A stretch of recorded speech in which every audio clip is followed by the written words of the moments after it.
Joining us on the program right now, very pleased to have with us from the Girls Guide to Guns, Ms. Natalie Foster. How you doing, Natalie? Hey, Cam, how's your evening? You know what? For a Friday night working, it's pretty darn good, I got to say. Thanks for coming on the show tonight.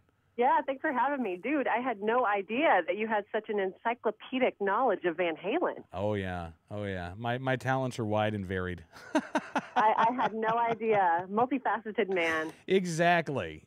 So now I understand you had an interesting conversation recently out there in L.A. Oh, yes. Well, it happens a lot. But yeah, I was out I was at one of the agencies that will remain nameless, having some meetings there, and I had a conversation with a gentleman, and it was pretty fascinating. He is one of the top producers. Also, I will not mention his name, but Okay. big dog in the industry, and he's lovely guy, but very fiercely anti-gun, which is hilarious because he produces these movies that are, gun heavy, shall we say. Right. I mean, you've seen his movies, put it that way. Okay. Anyway, and so, yeah, we got into a really interesting, fun discussion. It's really nice because he was actually open to discussing guns, and he brought up the NBC Today segment. I know that you did a little piece on that. Oh, yeah. Was this the one that it was basically just carrying the water for Mayors Against Illegal Guns? With the Rawson reports, yeah, which basically was carrying the water for Mayors Against Illegal Guns, where they were talking about the going out to the gun shows and being able to buy guns online and things like that. All right, we've got Natalie Foster with us once again. Sorry about that, Natalie. No, I'm sure it was the lovely cell service that we have here in Los Angeles. There you go. All right, so this guy who produces movies that features a lot of firearms in them and who is ferociously anti-gun is talking with you about this Rawson Reports thing on NBC. I guess was it on the Today Show? Yes, it was on the Today Show. Yeah, and I hadn't seen it. I don't watch the Today Show. So. I don't either. So it was just really interesting how poor the reporting was. Anyway, he ended up conceding that it was not good reporting, and I have now got him committed to come to the range with me. Really? So the moral of this story is have patience with the anti-gunners. You can change their minds. I think that's actually true. I don't think it goes for everybody. I mean, probably true. I don't think you're going to convince Sarah Brady that she's wrong. I don't think you're going to convince Lad Everett from the Coalition to Stop Gun Violence that he's wrong. But there are a lot of people, and I think it's one of the big differences between gun owners and gun control advocates. We have the numbers on our side. We've got millions of committed activist gun owners around this country, and I don't think that there are millions of committed activist gun control advocates or anti-gun advocates. But what you have are, I think, a very large pool of soft supporters of gun control. They're non-gun owners. They don't really follow the issue.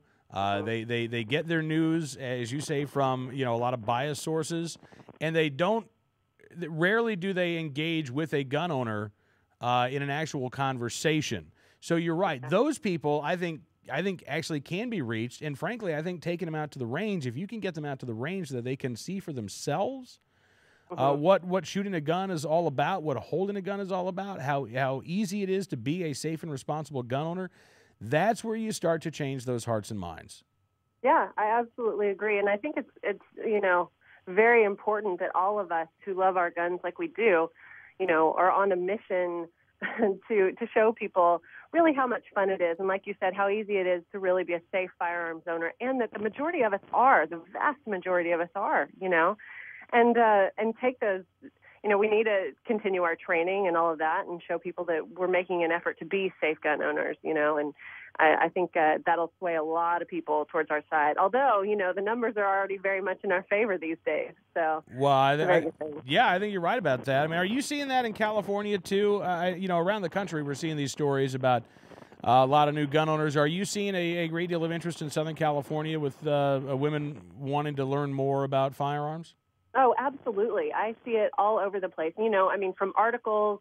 There was a piece down from out of San Diego about women shooting more and more often. And I mean, even here in Los Angeles, I know we've talked about this before, but I really see women in, the most liberal, typically what you would think of as anti-gun areas of Los Angeles. And they really, once we get to talking, they want to hear about it and they want to know, and they'd really like to try it because they want that feeling of, that empowerment, that fun, that thrill. I mean, I tell them it's better than a roller coaster. It's so much fun, and you're in control. And I take apart the gun and I show them how it works, and that it's not so scary after all. It's just a series of moving pieces of metal, and you can do this. And once you do that and demystify it for them, I mean, they really do get interested. And yes, I'm seeing it, up and down the state. It's definitely the numbers are growing. It's a very good thing. That is a very good thing. Now, speaking of good things, I understand that you got to see Act of Valor. Oh, goodness. Yeah, I'm still drying my eyes from that one. Yeah? All right, I don't want to hear any spoilers because I'm going, and my audience will get very upset with me if there are spoilers. But would you recommend this for people to go see? I recommend it to every American. I don't care if you're a gunner or an anti-gunner. People need to see this movie for many reasons. And it's not a perfect movie, but it is a great movie. And, it really does tell the stories of our men and women in uniform, and it gives you an appreciation, more of an up-close and personal look. I mean, besides the fact that it's just fun to watch, the action sequences are phenomenal. I mean, they did an excellent job filming it. The tactics, you want to be there, and they have this signature shot that's my boyfriend calls it the video game shot. It's the first person shot, the helmet cam shot. Yeah, it just really sucks you into the movie. I hope that's not too much of a spoiler for the audience, but it is it's a great movie with a lot of heart. And I'd really, really like to see more of these come out. And it's really important that your audience knows that Hollywood is swayed by numbers. So if you want to see more movies like Act of Valor in the theaters, then you guys need to go this weekend. First weekend is the most important weekend for box office numbers. That's what the movie people, the bean counters, that's what matters to them. Right. So you got to see it this weekend. That's imperative. This weekend? All yes, right. Sir. I wasn't planning on going this weekend, Natalie. You have but if to. you're Go, telling me, Kim. Well, I was going to go next weekend, but if you're telling me I need to go this weekend, I'm telling you, okay, if you don't go this weekend, buy 2 tickets anyway. Well, I'm not that frivolous. I'll go. I'll buy my tickets and I'll go. But support this movie is what I'm saying. Support this movie because it's important. It supports our men and women in uniform, and supports, just the heart behind our freedom and all of our freedoms, specifically the Second Amendment. So it's really a special movie. I can't wait for you to see it. You're going to love it. So Roger Ebert did not like Act of Valor. He said it was, quote, pure action punctuated by terse dialogue and few subtleties. They say it offers steely action and wooden acting. What's your take on that? I mean, again, these aren't actors. These aren't Hollywood actors. These are Navy SEALs. Right. I heard that the New York Times didn't like it either, so that means it's probably going to be a hit. But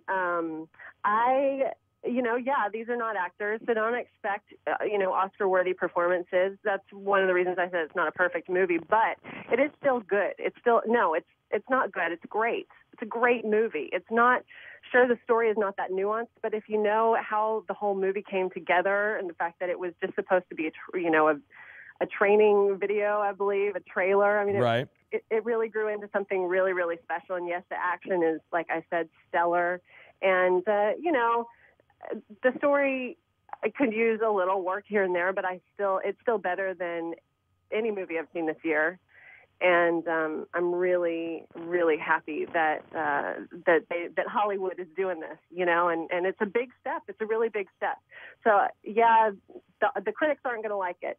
That's fine. They're more into the artist, the art of it all. That's fine. Whatever. This is fun. It's a really, really exciting movie. And if you like Top Gun, you're going to love this one. All right. Well, listen, Natalie, appreciate you coming on the program tonight, and have a good weekend. Are you going to go see it again? I probably will, actually, but I got to tell you, I am fortunate enough to be invited to the Medal of Honor Celebration of Freedom event at the Reagan Library tomorrow, and I will be up there probably in tears again with all these heroes. So it's my patriotic weekend this week. Oh, that's fantastic. Natalie, I'm jealous. Enjoy it, and look forward to talking to you again soon. All right. Thanks, Cam. I really appreciate you having me on. You bet. Natalie Foster joined us from the Girls Guide to Guns.